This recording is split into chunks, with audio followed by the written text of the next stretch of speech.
Berlayar kapal bertimbang arus, patah kemudi sepanjang pantai. Tuan laksana cindai yang halus, alah membeli menang dipakai. Assalamualaikum, hai saya Syuk. Hai, saya Azmi. So seperti biasa Santai Chill akan bawakan anda pengalaman kisah Misteri. Tepat pada pukul 12 malam. And then tiba-tiba Dia pun pegang tangan orang kat belakang.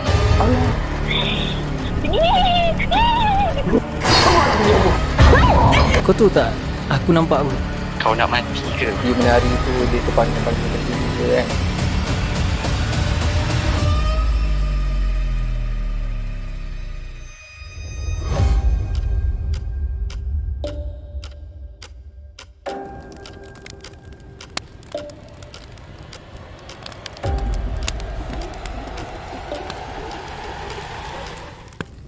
Bismillahirrahmanirrahim.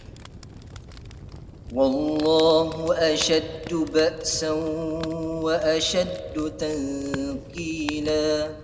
Fallahu khairun hafiza wa huwa arhamur rahimin. Dan yakni ingatlah, Allah amatlah besar kekuatannya dan amatlah berat azab seksanya. Allah jualah penjaga yang sebaik-baiknya, dan dialah jua yang maha mengasihani dari siapa sahaja yang menaruh belas kasihan.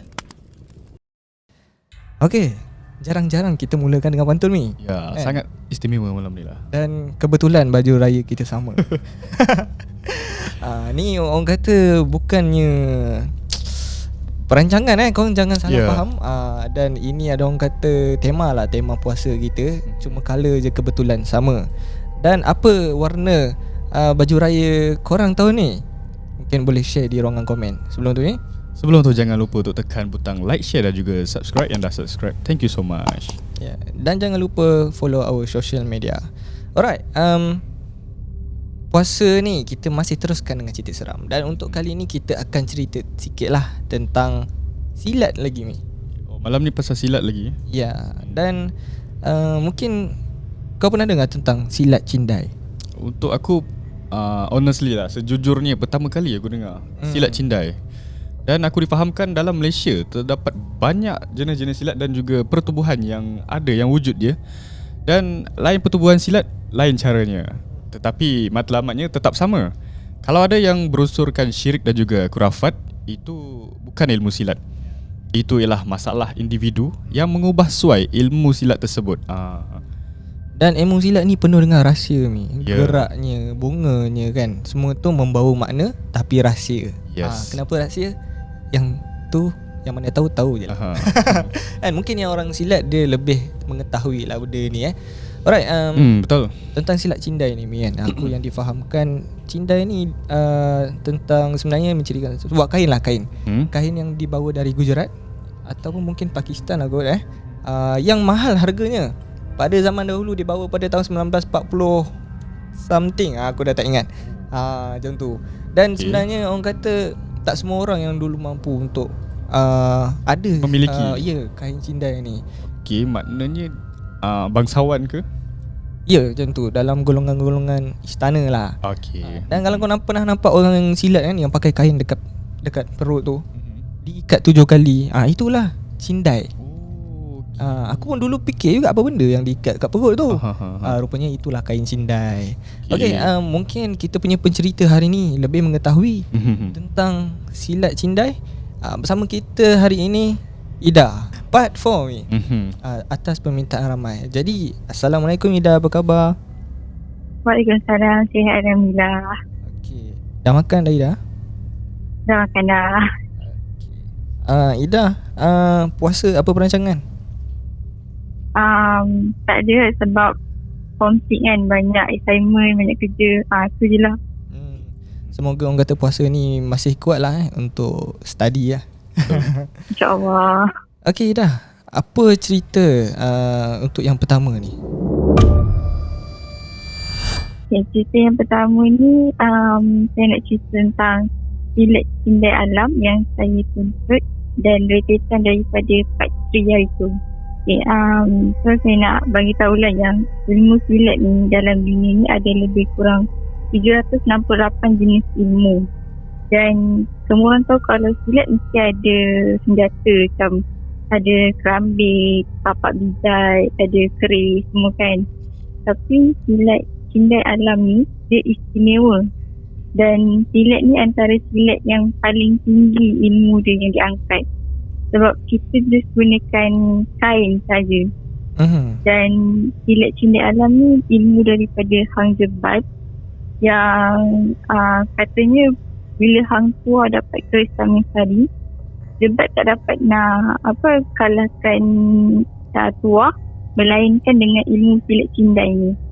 Dan sebab itulah silat cindai ni diangkat paling tinggi dalam dunia persilatan. So macam yang saya bagi tahu kat Pak Wan, masa saya umur 6 tahun saya belajar silat. So nilai silat yang saya belajar tanpa menggunakan senjata. Dan bila orang yang belajar silat dia berlawan dengan cindai ni, kalau tengoklah ada apa silat-silat yang guna cindai ni untuk berlawan, diorang akan lebih more tu mencekik atau menjerut leher. Jadi di dalam gelanggang Tok Guru memang akan pastikan pesilat yang menggunakan cindai sentiasa diawasi, sebab kadang-kadang dia punya jerutan tu boleh membawa kepada orang tu tak nafas atau mungkin boleh mati. So itulah yang dipanggil silat cindai alam. Jadi macam yang saya kata sebelum ni tentang Ijam. Jadi masa dah tahu kebenaran yang sebenar tentang Ijam tu, Tok Uda saya cuba test lah Ijam ni adakah dia ni adalah diri dia yang betul ataupun masih lagi di bawah pengaruh ayah adalah, macam yang saya cerita kat sebelum ni. Jadi kami dua ni berlawan hanya menggunakan cindai saja, menggunakan kain tu. Jadi bila saya menggunakan kain dan dia menggunakan keris. Jadi bila dia keris dia tu saya dapat belitkan dekat kain cindai tu keseluruhannya, bermakna itu adalah dia yang betul, sebab berdasarkan kemampuan dia lah yang kami semua tahu. Memang kalau saya lawan dengan dia menggunakan cindai dan dia keris, memang saya akan dapat balut keris dia tu. Jadi masa tu kami ni dapat tahu yang ayah Ijam dah balik ke Terengganu. Tak tahu kenapa dia balik ke Terengganu, tapi memang dia dah ke sana lah. Jadi Ijam tinggal seorang-seorang. Jadi Ijam cakap dia nak ikut abang dia lah untuk ke Selangor, abang dia kerja kat sana. Jadi malam tu kami teman dia lah pergi ke rumah dia, kemas barang dia semua, so balik ke rumah Tok Uda saya balik. So malam tu dekat serambi rumah atuk saya dengar macam orang berjalan mundar mandir. Memang dengar bunyi orang menampak macam tu. Tapi bila dijenguk pergi ke serambi tu tak ada orang. Jadi Tok Uda saya dia baca sesuatu, kalau pernah dengar lah dalam buku hikayat Hang Tuah, ada cerita yang Hang Tuah ni dia membaca satu ayat dan kemudian tang dan juga senjata-senjata semuanya berterbangan dan tetap menetap sama sendirian. Macam tu lah semua macam ni keris-keris lama yang ada dekat serambi dalam gerobok lama arwah atuk saya tu, semua tu macam berlawan sama sendiri macam tu lepas Tok Uda saya bacakan ayat tu. Dan time tu serambi tu memang ada pintu tu memang tutup, tapi saya intai daripada denang-denang dinding kayu tu, saya memang nampak lah ada keris yang terapung macam tu. Dan time tu dekat serambi tu bau busuk tau, memang bau busuk, bau hanyir darah macam tu. Dan time tu saya pergi ke ruang tamu baca Yasin, dan Tok Uda saya dengan Ijam turun ke serambi. Yang saya nampak time tu ada satu makhluk besar. Dia sekali lintas dari ruang tamu ke serambi. Masuk je kat situ. Lepas tu saya terus dengar macam bunyi besi-besi jatuh. Macam tu. Dan lepas tu kat udara saya ada benda datang dan benda tu cari Izam. Jadi bila dengar macam tu kat udara saya suruh Izam ni ambil langkah berjaga-jaga, pakai sentiasa pakai cindai tu sebagai bengkung dekat perut macam tu lah. Jadi macam kalau tiba-tiba ada makhluk tu datang ataupun ada barang-barang yang tiba-tiba terbang ke arah dia, dia boleh tahankan diri dia sendiri. Jadi time tu, malam tu memang kami semua duduk je dekat ruang tamu baca Yasin. Sampai dah pukul 4:30 pagi, barulah kami tidur sekejap, subuh. Dan esok tu Izam balik ke Selangor. Abang dia datang bawa dia ke Selangor.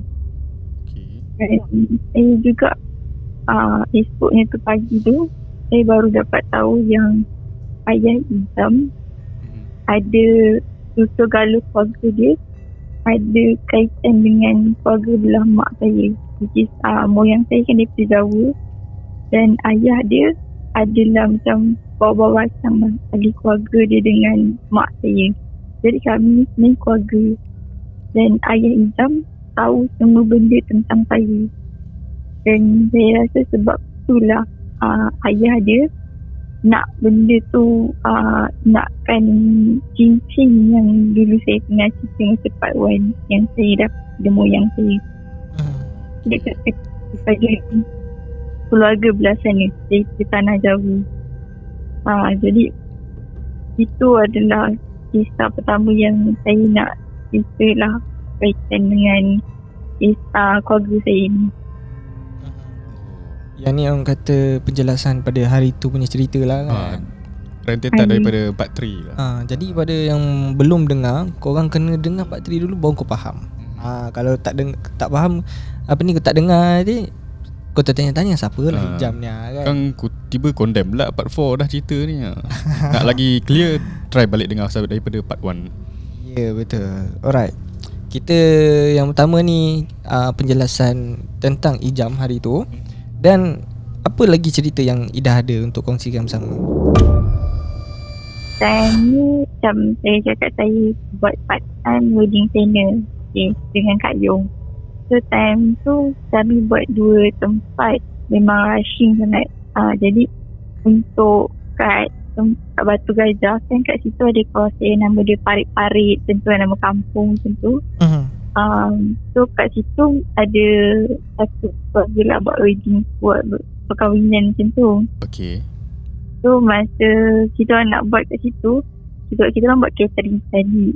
Tapi time tu catering memang banyak masalah. Bahan tak cukup, masak nasi jelantah, tak masak. Dah masak kuah, ayam masak merah, ayam tu bau hangit lagi, tak goreng betul. Memang macam masalah. So time tu kita orang cuma fikir macam mungkin kita tak cukup orang, macam tak cukup kaki tangan sebab buat 2 tempat sediaru. Lepas tu adik Kak Yong, nama dia Hafiz Saidi. So kita orang panggil dia Abang Hafiz juga lah. So time tu bukan Hafiz ni, adik-beradik punya. So Abang Hafiz ni dia ni lah, dia bawa kereta dia beli barang-barang yang tak cukup tadilah, beras tambah lagi dia beli semua. So time tu Yan ikutkan lah. Saya pun terkejut kenapa tiba-tiba dah Yan ikutkan dia. Abang Hafiz ni sibuk dia sini. So time tu Yan ni dia punya tabiat dia, kalau dia pergi mana dia akan pakai kasut, dan kasut dia kasut putih. So masa dia jalan dekat tepi kemah tu, tiba-tiba dia macam marah kita. Dia cakap lah, aku kenapa kat sini tanah lumpur pula ni, habis kotor kasut aku. Lepas tu saya macam fikir balik, kalau tanah lumpur mesti basah tempat tu tadi. Jadi tapi tanah tu semua kering je. Jadi macam mana tanah lumpur ni, mungkin kat situ ada air tumpah padi ke apa kan. Lepas tu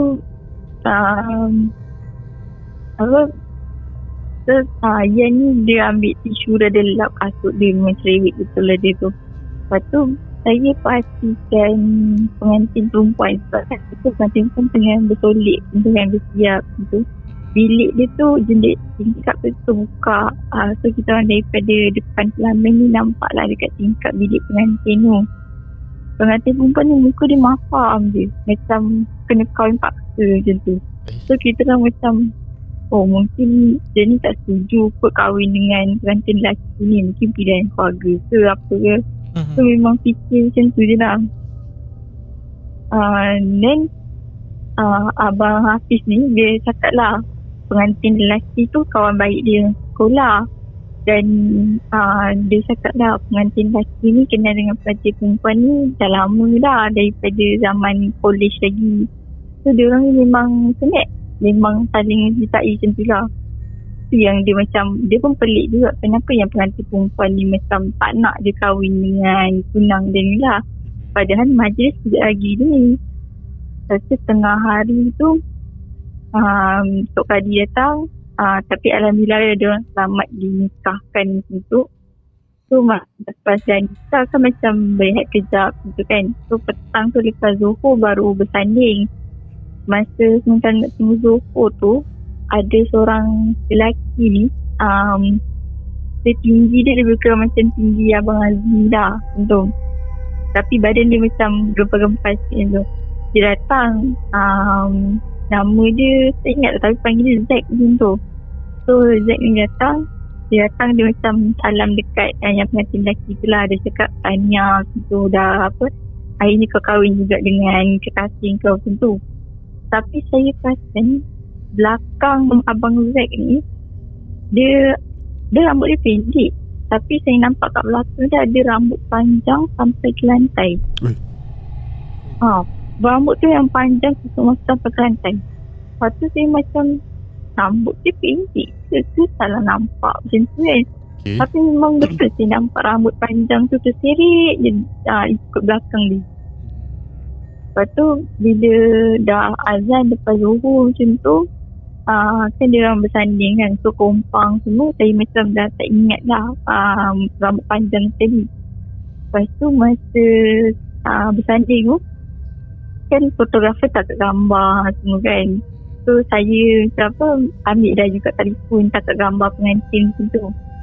Masa tak gambar pengantin tu, kat tengah-tengah kursi antara pengantin lelaki dan pengantin perempuan, cantik punya kakak cantik di tegak dari tengah antara pengantin tu. Antara pengantin kan kursi satu-satu macam tu. So tengah-tengah tu tengah-tengah tu kakak cantik tu berdiri. Lepas tu benda tu dia berdiri, dia macam muka tu macam pandang ke arah macam tu. Ke arah Ke arah apa? Muka dia berpaling ke arah pengantin. Dia macam pandang pengantin lelaki macam tu. Okay, pengantin lelaki. So lepas tu saya tanya, saya cakap dengan Abang Hafiz, Abang perasan tak ada benda pelik dekat pelamin tu? Saya cakap macam tu je. Lepas tu Abang Hafiz cakap lah, kau nampak kan apa yang ada kat situ? Lepas tu saya cakap lah, lepas tu dia cakap lah, rasanya ada orang dengki ni. Sebab kalau kat Ponti biasanya orang yang bela. Kalau kat Lang dia penunggu. So kat Ponti mesti dia bela.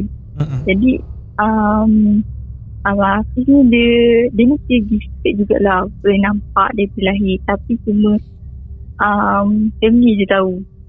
So yang lain tak tahu gitu. Dan dia ni ada tanda macam tu lah dekat dahi dia, ada macam parut bentuk sabdu macam tu. So siapa yang kena lah dia. So dia ni dia jadi masa masak nasi jantar, dia call orang yang masak tu lah. Ada Mak Jah masak. So dia bagi tahu Mak Jah tampakkan kunyit hidup kat dalam nasi. Sambil tu baca selawat macam lah. So alhamdulillah nasi tu okey. Lepas tu masa yang dia selalu kat situ, dia lalu dekat tengah-tengah meja makan tu tau. Lepas tu dia nampak dekat tempat yang Jen lalu tadi, yang kata ada tanah lumpur tu. Dia kata kat situ tadi kat perempuan tu berdiri. Jen lalu dekat dia. Lepas tu saya macam biarlah dia tak tahu, diam, jangan bagi tahu dia, kan nanti dia meroyan pula. So time tu kita orang keluar daripada rumah tu, pergi dekat situ lah, dekat tanah yang lumpur tadi. Kita orang letakkan satu batu-bata. Sambil tu adalah abang ni batu-bata macam tu. So letak batu-bata kat situ supaya tetamu yang datang tak pijak kat situ. So macam dah petang, dah habis, semua orang dah balik, dah malam, kita orang stay kat situ sebab nak buka-buka semua kan. Dah habis wedding semua. Lepas tu malam tu kita nak buka kemah Selamin semua. Pengantin lelaki dengan pengantin perempuan tu gaduh. Memang bertekak lah, tinggi suara semua. Pengantin perempuan yang tinggi suara. Dia kata adalah dia maki-maki macam tu. Lepas tu mak ayah dia pun dia lawan. Lepas tu Abang Hafiz ni, sebab dia kawan baik dengan pengantin lelaki, so dia bagi tahulah pengantin lelaki ni, isteri kau ni ada tak kena ni, ada orang hantar. Lepas tu yang pengantin lelaki ni dia cakap lah, tolong weh, aku nakkan isteri aku balik, aku tak nak dia macam ni. Sebab dia cakap dalam sebulan ni dia nak siapkan wedding semua ni, memang dia dua orang ni tak boleh berjumpa. Kalau jumpa dia gaduh. So dia cakap lah, aku ingat yang isteri aku ni cemburu ke, ada salah buat ke benda kan, jealous ke apa. Jadi dia tak fikir panjang lah. Lepas tu hari tu baru dia dapat tahulah yang rupanya ada orang hantar tu, yang isteri ni macam marah-marah dia di sebulan ni. Lepas tu macam dan Abang Hafiz ni, saya dengan saya lah, saya ikhtiar macam tu, ambilkan air dengan garam tu, tabur kat keliling rumah. Air tu bacakan 3 buku ayat kursi. Lepas tu Abang Hafiz adalah dia bacakan something dekat sebab so bagi macam minum tu, sapu kat muka dia. Alhamdulillah dia macam dah cool down macam tu lah. Lepas tu dia macam rasa macam panas. Lepas tu dia cakap lah, kenapa aku kahwin dengan kau macam tiba macam, kenapa aku kahwin dengan kau hari ni? Tadi aku nak kahwin dengan Zack. Lepas tu time tu macam yang pengantin lelaki ni pujuk lah, sayang, I ni dah jadi suami you tau. Macam tu ada pujuk macam tu. Kenapa you nak dengan Zack lah? Ke selama ni you sebenarnya saja je nakkan kita supaya tak kahwin sebab you suka kat Zack. Lepas tu Abang Hafiz dia tepuk bahu member dia lah, pengantin lelaki ni. Dia cakap, tak weh, cuba kau fikir betul-betul, apa benda tu bukan isteri kau tu. Yelah. Lepas tu dia cakap lah, cuba kau dengar betul cara dia cakap. Bila pengantin lelaki ni macam apa tu, ingat balik macam ni cara pengantin perempuan ni cakap, isteri ni cakap. Itu bukan cara isteri dia cakap. Bahasa dia, cara percakapan dia bukan macam yang isteri dia lah. So time tu kita orang macam carilah siapa Zack ni, sebab saya tak tahu siapa Zack. Tapi saya cakap dengan Abang Hafiz lah, tadi Ida dia nampak ada seorang lelaki belakang dia ada rambut panjang sampai tak lantai. Lepas tu dia cakap lah, lelaki tadi pakai jaket warna hitam kan. Itulah Zack. Itu macam astagfirullahalazim macam tu kan. Zack tu sebenarnya kawan baik dia orang jugalah. Tapi tak sangka dia sanggup buat macam tu. Mungkin dia dah lama pendam perasaan dekat mata perempuan ni. Tapi kenapa tak bagi tahu dia pada awal je? Kalau tak adalah. Ni kan boleh bincang secara elok macam tu. So time tu memang tepat lah Zack datang balik dekat rumah tu. Lepas tu yang Hafiz ni dia tahan kawan dia lah supaya tak mengamuk dekat Zack ni. Lepas tu yang Zack ni dia mengaku lah dengan muka selama dia cakap memang aku yang hantar kat isteri kau. Sebab isteri kau patutnya jadi isteri aku. Time tu yang mak ayah pengantin ni macam dah marah sendiri sebab dia orang ni macam rapat kadang-kadang dah anggap macam anak sendiri gitu. So macam tak sangka Zack sanggup buat macam tu. So memang Abang Hafiz cakap dengan Zack lah, benda ni kau takkan bahagia pun kalau kau dapat perempuan ni sekarang. Jadi kau lepaskan je, kau redha je dengan ketentuan Allah, kau tak diduduk dengan perempuan ni. Lepas tu Alhamdulillah lah dia lembut hati. Jadi dia ni macam benda yang dia tanam dekat depan rumah tu tadi, dia sendiri yang pergi gali balik, dia ambil balik barang tu. Time tu Abang Hafiz suruh buat unggun api macam tu lah, api macam tu. So baca-baca tu bakar benda ke dalam rumah. Jadi lepas tu baru yang pengantin perempuan tu cari diri dia balik. Macam apa tu, dia boleh ingat lah suami dia sekarang ni, suami dia lah yang sekarang ni. Lepas tu dia cakap lah, lama sebulan ni dia rasa panas dia macam tu bila dengan apa tu yang suami dia yang sekarang ni. Lepas tu dia kata bila malam ni dia dengar ada benda bisik dekat telinga dia. Dia rasa macam ada benda di ikut dia, dan itu yang membuatkan dia rasa rimas, dia rasa marah gitu. So itulah bila benda tu jadi, yang Zack ni memang dia malu sangat-sangat dekat keluarga pengantin ni, dan dia minta maaf sangat. Tapi mak ayah pengantin ni dia cakap lah semua orang buat silap itu, dia orang memang positif macam tu sangat.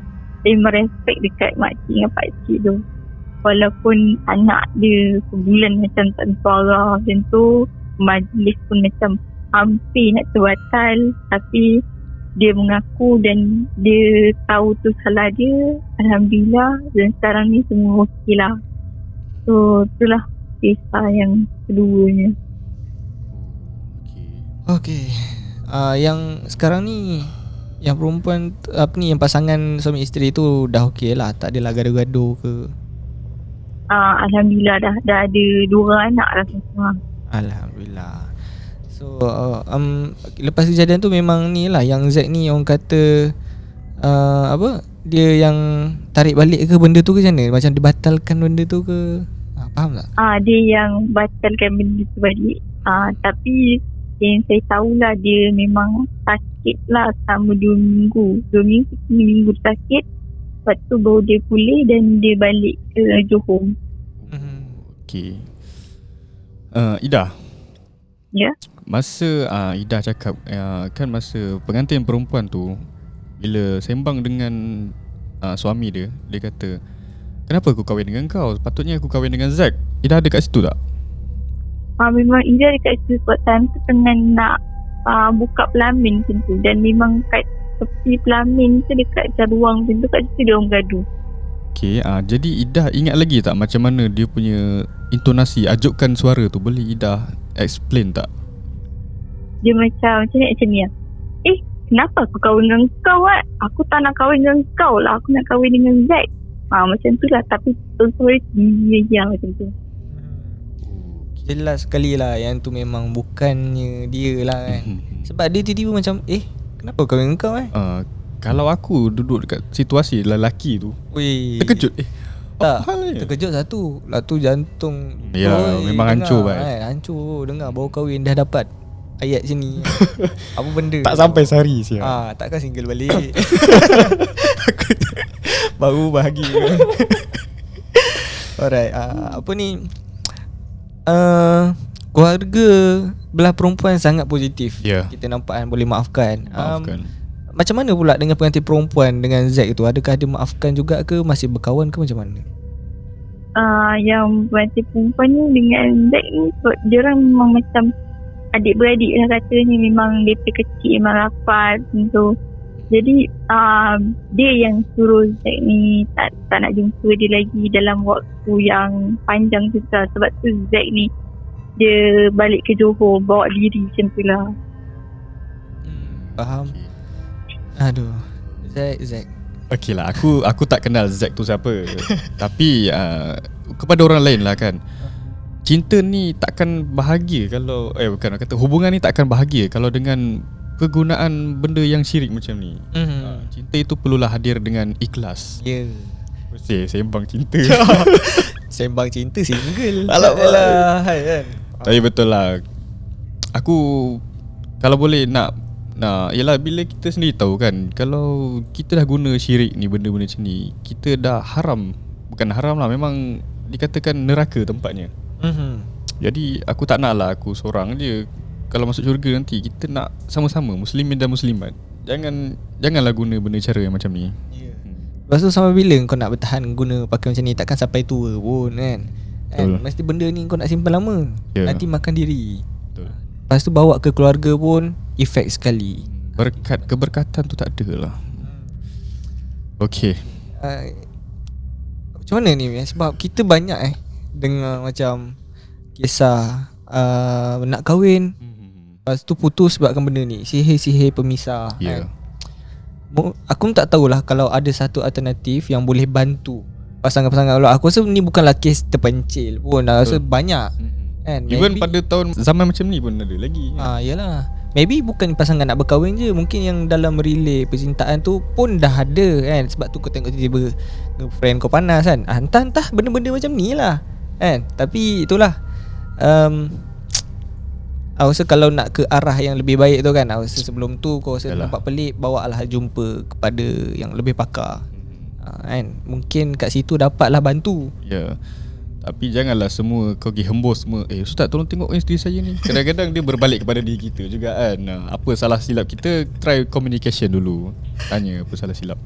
Ya, cakap kan, Ustaz tolong tengok saya punya pasangan ni perang ajar setan. Lepas tu Ustaz cakap, bukan, ni awak ni perangai yang tak betul kan. Yelah, benda ni reflect diri kita. Kan, kita punya pasangan ni mencerminkan diri kita. Betul. Jadi kalau kita pun sendiri tak betul, apatah lagi kan kita nak betulkan orang. Okey. Ida masih ada cerita ke? Ada sikit je, pendek cerita ni. Pendek? Boleh. Kita pergi ke cerita yang ketiga. Okey, cerita yang ketiga, semua orang mungkin pernah dengar kot malam burung hantu kan. Benda tu macam biasa je kan. Biasanya korang kalau cerita pasal burung hantu ni mungkin macam celebrate seorang, bilang seorang ke apa ni kan. Tapi pengalaman saya ni dia lain sikit. So time tu kita orang main malam burung hantu ni, tapi bukan camp lah, macam kita orang cousin kita orang je lah, cousin saya je, belah ayah lah. Lepas tu kita orang kat Kedah, kita orang main burung hantu ni dekat Sawah Padi. Ingat time tu petang pukul 5.30 kita orang main. Memang main siang lah, tapi semua kat mati tu. Okay. Sebab time tu kita orang bawa depan main, nenek tu pukul 3, so alam tu main sekali lah. So time tu kita orang main dekat Sawah Padi. Kat situ ada saja air kan. So saja nak belajar saja lah, nakal-nakal tu letakkan seorang cousin saya dekat tali air tu. So kita orang, kalau orang Kedah kan, kalau kita nampak apa tu langsir yang kita bagi tirai. Tapi time tu cousin saya ni dia bukan orang Kedah lah, dia orang KL. Tapi dia ni nak cuba cakap Kedah, dia tak panggil tirai, dia panggil langsiak. Sampai tu dah langsiak jadinya. Lepas tu masa tengah membuat tu kita orang macam yang ni semua dah letakkan kat situ. Letakkan tapi tak jauh pun letak macam tu. Lepas tu saya panggil seorang-seorang. Aiman, Isha macam tu. Lepas tu dia orang nyarut macam tu lah. And then ada lah macam kita orang tanya quiz macam tu kan. Sebab time tu kita masa sambil tu ni kan, nak tengok lah siapa yang tak tahan dulu dengan pertanyaan-pertanyaan kita orang kan. So time tu petang tu macam dah ni kan. Lepas tu Tok Uda datang. Tok Uda suruh balik. Dah balik malam pukul 9.30 kita orang sambung lagi main.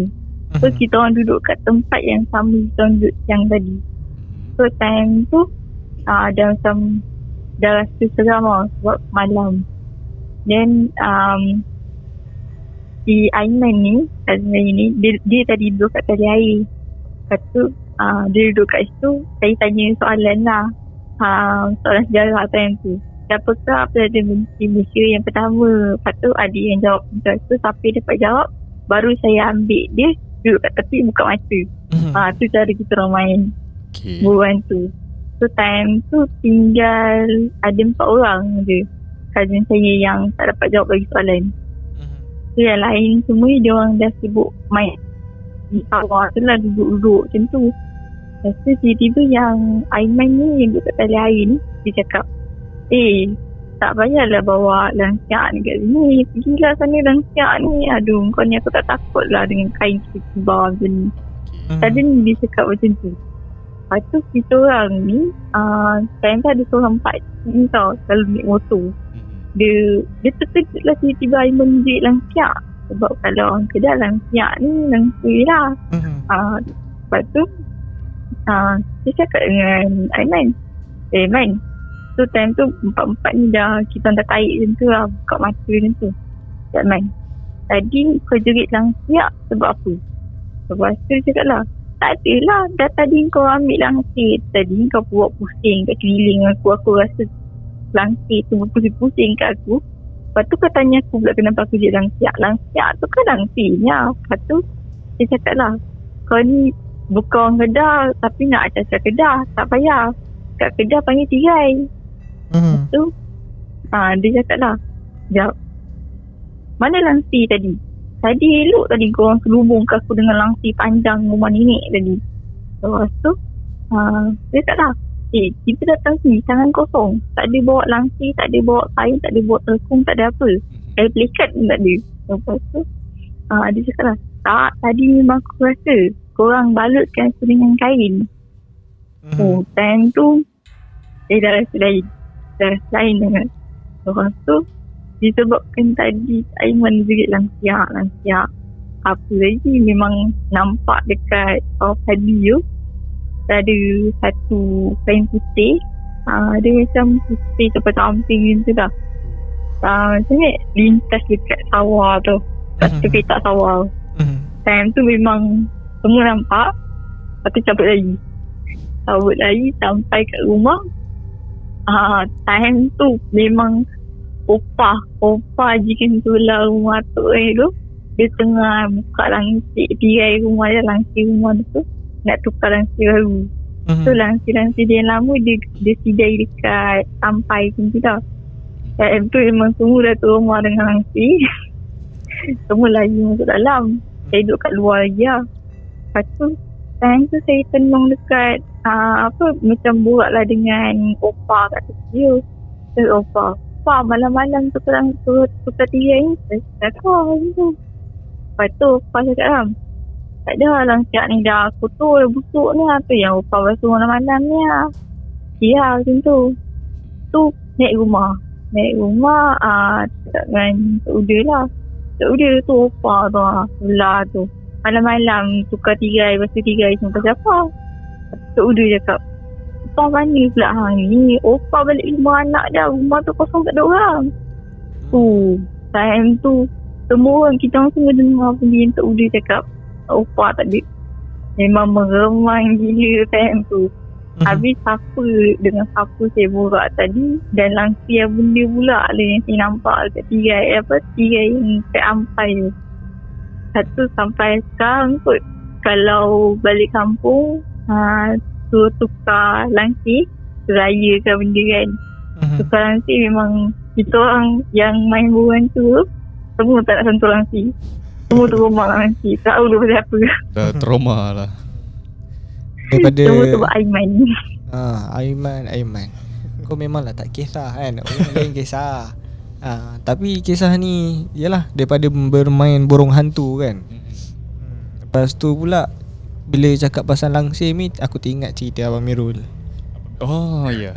Ya. Lain kali dah kalau nampak langsir, kau kejar dia. Kejar dia. Kau kejar dia. Kau rentap kain dia. Nanti dia trauma. Dia dah tak datang balik dah. Dia takkan datang balik. Yang ni Abang Mirul punya cerita lah. Tapi yang ni sebab yalah, benda-benda ni bila kita takut kan, dia lagi galak lah kan, nak kacau kita. Tapi itulah seram part yang bila sebenarnya ni Idah borak dengan siapa ke tadi kan. Dan yang cousin tadi tu, dia kata ada orang tutup kepala dengan kain tu kan. Dia kata ada langsir balut dekat dia. Balut. Okey. Yang tu balut macam dia keliling macam dia kena ikat macam tu lah.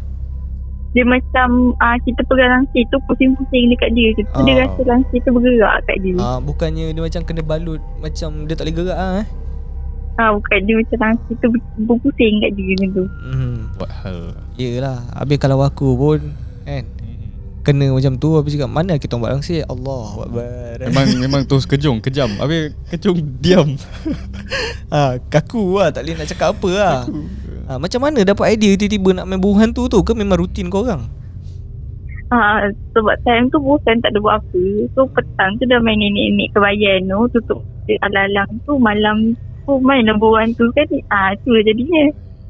Main nenek kebayan ni macam mana pula? Nenek kebayan yang seorang ikat mata, kata yang lain semua duduk kaku, kena cari. Lepas tu kena teka siapa depan ni. Main nenek sebongkok 3 tu lah nenek pokok 3. Okey, faham. Okey. Cerita pasal burung hantu, aku ada kisah sebenarnya. Cuba kau share sikit. Tapi cerita ni dah berlaku masa dulu lah. Masa aku mungkin dalam 7 ke 8 tahun. Okey, masa tu bapak aku dia baru balik kerja. Dan bersama dengan dia masa tu ada seekor burung hantu tau. Alright. Masa tu aku tengok burung hantu tu agak besar. Besar juga. Dan dia jinak, tak ada macam nak pegang je dia patut, tak ada lah. Dia jinak. Diam lah. Jadi aku ambil burung tu. Aku sebelum tidur kan, malam tu esok aku sekolah. Jadi sebelum aku nak tidur tu, aku ambil burung hantu tu masuk dalam bilik store aku. Dan bilik store aku tu gelap. Jadi aku ambil torchlight, aku buka suluh kat dia. Ya, dia tak adalah duduk dalam kegelapan seorang dalam bilik store tu. Buka je sampai pagi tu aku terlupa nak tutup. Balik sekolah, aku semangat balik sekolah. Nak tengok apa burung hantu aku buat dalam bilik store. Buka pintu tengok, kejung. Mati kejung. Sebab aku lupa tutup torchlight tu agaknya lah. Jadi aku sedih lah masa tu. Aku tak tahu sebenarnya. Ini kisah burung hantu benda. Aduh, kesian burung hantu. Tapi trauma lah. Jadi trauma. Burung hantu dalam ingatan. Okey, menarik pada kisah Idah dan juga Azmi. So, Idah. Ya. Lepas ni agak-agak ada cerita lagi ke? Ada, insyaAllah. Banyak betul koleksi Idah ni kita pun rasa macam nak dengar lagi lah akan datang kan. Tapi macam biasa kena request dulu. Betul. Okay Idah, mungkin sebelum kita tamatkan sesi ni ada ucapan nak bagi dekat viewer Santai Chill. Pesan dia lah, kita nak buat apa-apa pun yang penting berbalik pada niat. Tak kisah dalam relationship ke, dalam persahabatan ke, balik pada niat. Niat kita nak kawan dengan dia kena kerana Allah dulu. Lillahi ta'ala dulu. Barulah hubungan tu orang kata kekal sampai ke jannah, insyaAllah. Betul. Janganlah orang kata tu berkawan kau tu kan, tak ikhlas lah orang cakap kan. Bila tak ikhlas ni mulalah timbul orang kata macam-macam. Bila buat salah sikit cakap belakang itu tak nak lah. Betul. Kan. Jadi kita sebenarnya sepatutnya kena saling melengkapi. Bukan pasangan yang nak bercinta je, tapi malah kawan. Itulah fungsinya. Alright. Ucapan daripada kami juga, semoga korang punya puasa terus orang kata kekal semangat. Jangan jadi yang plastik hitam. Jangan beli tengah hari, konon kata suka makan sejuk-sejuk. Alright, ada masa bolehlah pergi ke bazar Ramadan kan untuk menikmati juadah. Kalau tak, bila lagi kita nak rasa suasana ni yang jarang-jarang kita temui. Betul, setahun sekali je. Ya. Okay, Mi. Okay, kepada anda yang bersama dengan Santai Chill, terima kasih kami ucapkan. Dan jangan lupa untuk tekan butang like, share dan juga subscribe yang dah subscribe. Thank you so much. Jumpa lagi pada video akan datang. Assalamualaikum. Bye-bye. Bye-bye.